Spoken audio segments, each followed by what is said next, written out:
امیر ابو جہل کے ساتھ میٹنگ کرتا ہے اور کہتا ہے یار ساری باتیں جو ہم کہہ رہے ہیں کہتے ہیں محمد ساحر محمد مجنون، یہ محمد صلی اللہ علیہ وسلم نعوذ باللہ من ذالک دیوانہ ہے اور یہ جادوگر ہے۔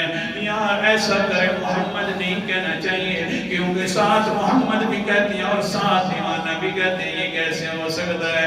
محمد کا معنی تو ہوتا ہے سب سے زیادہ جس کی تعریف کی جائے وہ محمد ہوتا ہے، اور آگے کہتے ہیں دیوانہ بھی ہے، بنا تعریفیں دیوانوں کی نہیں ہوتی، بڑے عقل والوں کی تعریفیں ہوا کرتی ہیں۔ لہذا یہ جو لفظ ہے محمد والا یہ ختم کر دیں اور کوئی اور لفظ ایجاد کر دیں، نام اور رکھ دیں۔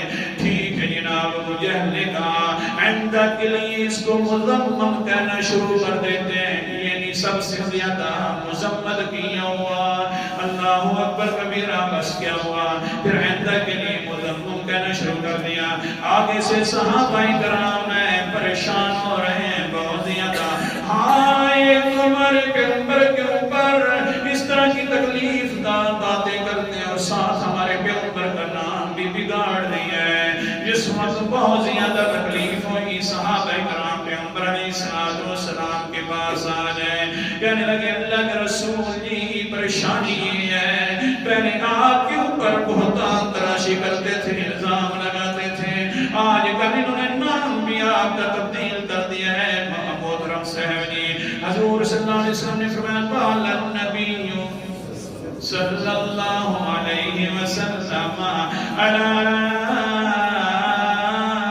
تعجبون کیف یصرف اللہ عنی شر قریش ولعنہم۔